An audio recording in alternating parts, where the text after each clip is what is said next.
Bonjour tout le monde, on se retrouve pour la suite tant attendue de l'album Scrap avec la structure à moins d'1 € avec ce classeur qu'on trouve chez Action pour moins d'1 € effectivement. Donc je vous avais montré comment je l'avais transformé de façon à créer cette structure avec laquelle on va pouvoir travailler. Je ne vous en dis pas plus, encore une fois, je vous renvoie vers ces vidéos que vous trouverez dans la barre d'informations. On va continuer aujourd'hui avec des pages déstructurées pour vous donner plein d'idées quand, comme moi, vous n'êtes pas très à l'aise avec tout ça. Je vais travailler des pages que j'ai créées en amont dans les vidéos dont je vous parle. Si vous ne les avez pas vues, je vous conseille d'aller les voir. Vous allez trouver plein d'astuces, plein d'informations et puis surtout vous retrouverez un petit peu le fil parce que si vous n'avez pas vu ces vidéos, vous allez avoir un petit peu de mal à comprendre ce que je vais faire. On va quand même rester sur des choses très simples parce que vous le savez, si vous suivez mes vidéos, que je ne suis jamais vraiment à l'aise avec les mini-albums. Je mets un temps infernal à en créer un parce que je ne suis jamais sûre de ce que je fais, parce que je n'ai encore pas trop l'habitude de ça. Mais on va essayer ensemble d'arriver à des petits résultats quand même bien sympas. Donc vous voyez, je vais utiliser déjà ici un papier de fond, tout ce qu'il y a de plus simple que j'ai collé sur ma petite page, et j'ai pris une chute de papier que j'aurais collé sur du papier noir, et je vais avoir collé mon papier noir sur 3 des 4 bords pour pouvoir venir mettre quelque chose à l'intérieur. Et comme je trouvais que c'était très simple, un petit peu trop simple à mon goût, j'ai pris ma stamp plateforme et j'ai déposé ce magnifique tampon. C'est un Florilège Design, vous le retrouverez lui et tout le reste du matériel comme d'habitude listé en barre d'informations si vous recherchez le matériel que j'ai utilisé pour vous le procurer. Donc j'ai effectué mon tamponnage et le temps que ça sèche comme il faut, je vais m'occuper des petits tags que j'avais peut-être fait en vidéo avec vous, je pense. Mais si ce n'est pas le cas, il n'y a rien de plus simple que de créer des tags de toute façon. Donc j'ai redécoupé mes tags au format des photos, puisque vous voyez que ces formats sont un petit peu spéciaux. J'ai placé ces photos sur mes tags et à l'arrière, donc j'ai pris encore des chutes de papier de façon à en garder le moins possible et en utiliser le plus possible dans cet album.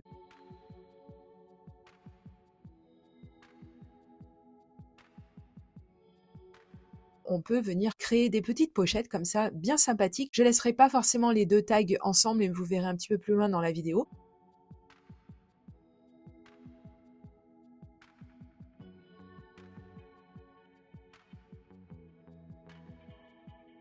Comme je vous l'ai dit, je suis partie sur quelque chose de déstructuré. Je voulais pas forcément quelque chose avec des formes trop classiques à l'intérieur. Et je sais que ça vous a beaucoup plu et personnellement, c'est quelque chose que j'aime beaucoup.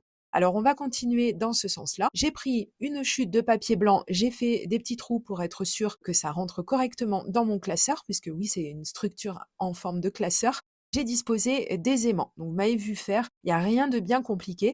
Et une fois qu'on a bien mis ces aimants correctement, on peut cacher tout ça avec des photos. C'est un petit peu le but quand même d'un mini-album, venir déposer des photos. Et ce que j'ai bien aimé, c'est ce côté dynamique, puisque ça m'a permis, alors j'aime pas trop ça, couper une photo, mais enfin il y a des moments où je trouve quand même que on peut le faire, surtout que là il n'y avait pas grand chose au niveau de la coupure de la photo. Et donc j'ai pu coller ma photo de cette façon, donc je trouve ça vraiment joli, le fait qu'il faille ouvrir quelque chose. Et puis, ça m'a permis, encore une fois, de pouvoir utiliser des chutes de papier que j'avais utilisées auparavant dans les vidéos précédentes.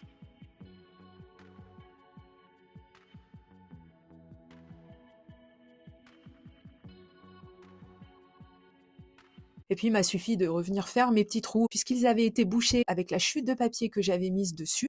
Donc, on refait des petits trous avec la perforatrice et roule ma poule, on est tranquille.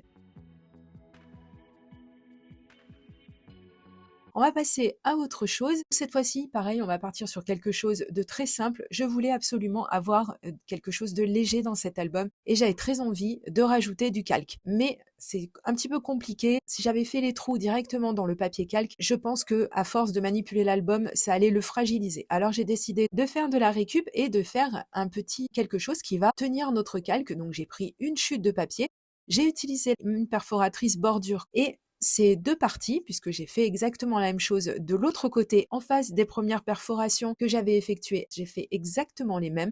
J'ai coupé ma bande de papier en deux.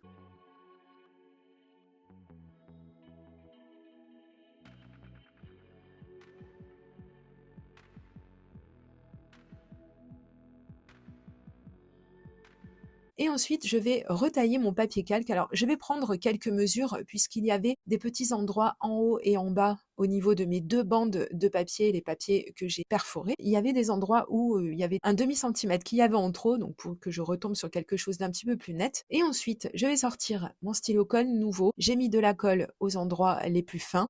et j'ai utilisé de la tacky glue aux endroits où c'était un petit peu moins fin pour pouvoir me permettre d'avoir quelque chose qui colle correctement.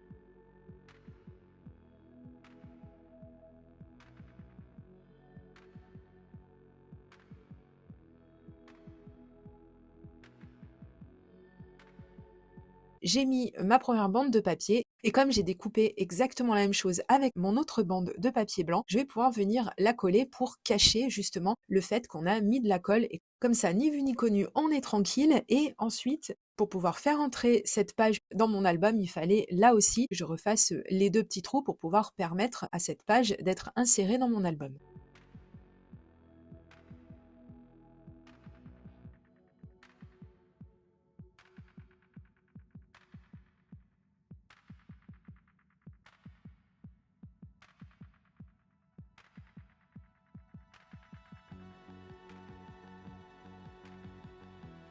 Donc voici ce que ça donne, c'est très simple à réaliser et du coup ça rend notre calque un petit peu moins fragile. Je vais continuer d'utiliser de plusieurs façons les chutes de papier.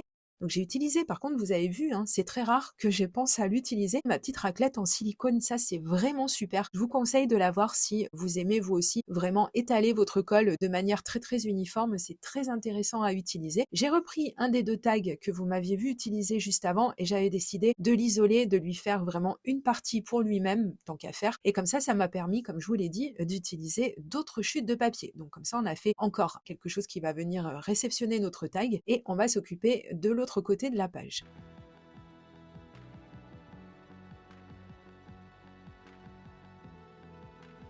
Je vais reprendre des mesures toujours avec les papiers que j'ai utilisés dans les vidéos précédentes.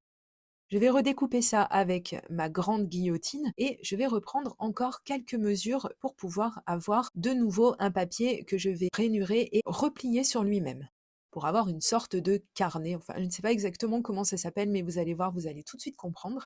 Donc, je vais effacer les petits repères que j'avais exécutés. Ensuite, je regarde que tout aille bien. Et je ne le colle pas tout de suite, bien que j'aurais pu, ça n'aurait pas empêché, mais je ne vais pas le coller tout de suite parce que je vais commencer à placer des photos à l'intérieur de ce livret. Et là, j'ai décidé de faire quelque chose d'un tout petit peu plus dynamique, on va dire, plutôt que si j'avais collé mes photos directement sur mon papier comme ça. J'aime bien avoir, même si je suis pas très balèze là-dedans encore, il va falloir que je travaille un petit peu tout ça, mais c'est comme tout, avec de la pratique, ça va venir. Il n'est pas toujours évident quand on n'a pas fait 50 albums dans toute sa vie, il n'est pas toujours évident d'arriver par exemple à faire des cascades de photos, etc. Il y a beaucoup de tutos là-dessus. Mais bon, là j'étais bien lancée, j'avais envie de faire comme une cascade, mais sans que ce soit vraiment une cascade. Alors on va rester dans la simplicité si comme moi vous êtes à peu près au même niveau dans la création de mini-albums, parce que vraiment moi je continue de dire que c'est quand même pas toujours facile. Enfin, on va s'en sortir, il n'y a pas de raison. Donc j'ai placé mes 2 petites photos qui sont collées dos à dos comme ça, et puis finalement moi je trouve que ça fait vraiment très joli. Et je vous montrerai un petit peu plus loin ou dans la vidéo prochaine ce que j'ai fini par faire avec le côté droit de cette page. Mais en attendant, on va reprendre une des pages. Oui, il faut suivre, hein. C'est pour ça que je vous ai conseillé de visionner les vidéos précédentes parce que c'est là où j'ai fait les fonds. Par exemple, le fond de la page que je vais utiliser là. Donc j'ai placé ma photo que j'ai matée sur une chute de papier aux tonalités orangées pour rester bien dans le thème. Et ensuite, j'ai pris une des découpes. Vous savez, c'est la vidéo où je vous montre comment faire vos die cuts vous-même avec très peu de matériel et puis plein de choses qu'on a à la maison. Ça, c'est pareil, je vous conseille d'aller visionner cette vidéo, vous allez apprendre plein de choses. Donc, je vais me servir d'un des die cuts que j'ai réalisé avec vous.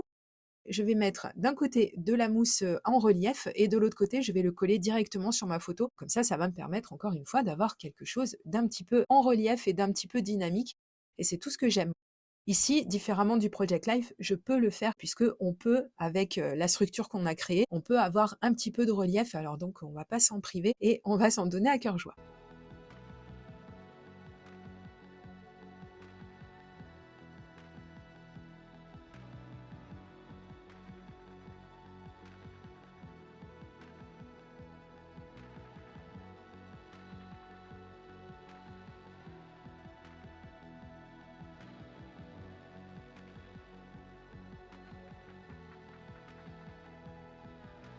On va continuer avec une autre page. Je reprends une chute de papier orangé. Alors, vous voyez, on peut vraiment utiliser ces chutes de différentes manières. C'est ça qui est bien aussi avec les mini-albums. Comme ça, on reste vraiment dans la thématique et on essaie d'utiliser un maximum de notre matériel.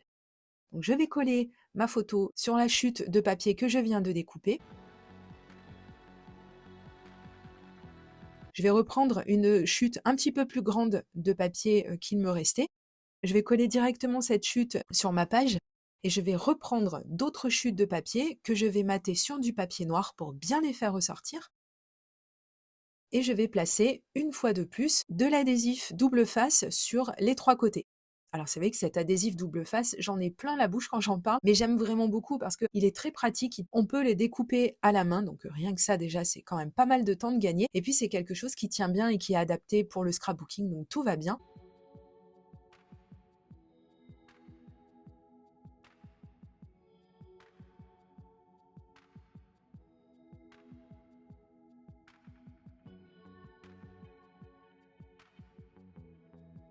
Donc voilà, on sort un petit peu de l'ordinaire cette fois-ci. J'ai décidé de caler mes photos comme ça et de mettre le petit Polaroid qu'on avait fait ensemble dans une vidéo précédente et je vais coller une photo par-dessus.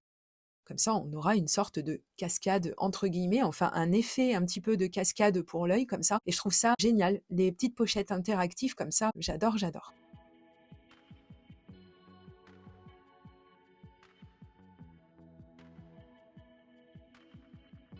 Bon, j'allais pas forcément laisser comme ça, bien que j'aurais pu, parce qu'on est quand même dans des rendus qui sont quand même assez simples, mais j'avais envie d'utiliser des autocollants parce que j'en ai pas mal sur le thème de l'automne, et je trouve ça dommage qu'il faille que j'attende seulement le moment où je vais illustrer mon Project Life dans cette thématique pour utiliser mes autocollants. Donc là, j'ai décidé que j'allais les utiliser, et pareil, j'ai utilisé aussi un petit peu, enfin même pas mal, les masking tape parce que c'est pareil, je ne m'en sers pas assez et c'est vraiment vraiment dommage. Je pense que prochainement je vais vous proposer une vidéo sur cette thématique pour vous donner des idées vous aussi pour les utiliser.